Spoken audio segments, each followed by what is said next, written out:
بسم اللہ الرحمن الرحیم اللہم صلی علی سیدنا و مولانا محمد وعلی آلہ و صحبہ و بارک وسلم۔ السلام علیکم ورحمۃ اللہ وبرکاتہ۔ ابھی جو میں چند الفاظ آپ کے ساتھ شیئر کرنے جا رہی ہوں، یہ تمام پاکستانی دلوں کو سرشار کر کے رکھ دے گا انشاءاللہ۔ بس توجہ سے سنیے گا۔ بہت خوبصورت حقائق ہیں، چند حقائق۔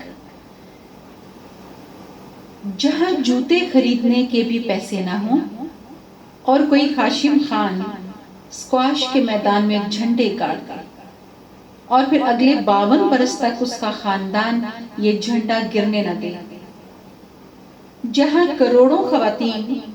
ابھی صرف خواب میں ہی محو پرواز ہونے کی مہم جوئی کر سکیں اور کوئی شکریہ خانم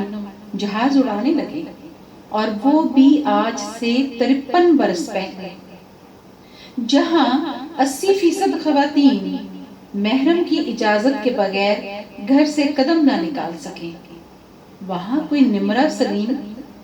انٹارکٹیکا پر قدم رکھ دے، جہاں جمنیزیم جانے کے لیے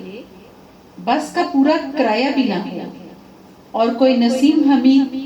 جنوبی ایشیا کی تیز رفتار ترین لڑکی قرار پا جائے، جہاں ملک کے 38% بچے پہلی جماعت بھی پوری کیے بغیر اسکول سے ڈراپ آؤٹ ہو جائیں،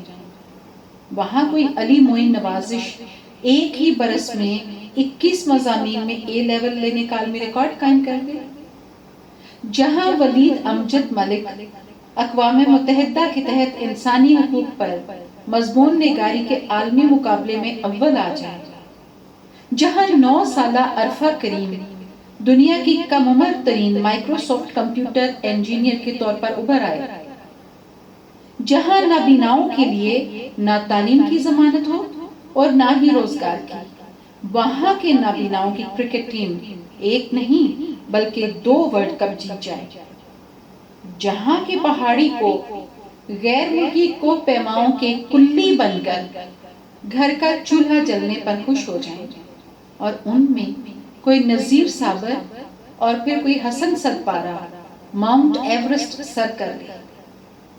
جہاں MM عالم نامی ایک پائلٹ ایک پرانے فائٹر جہاز سے صرف 1 منٹ میں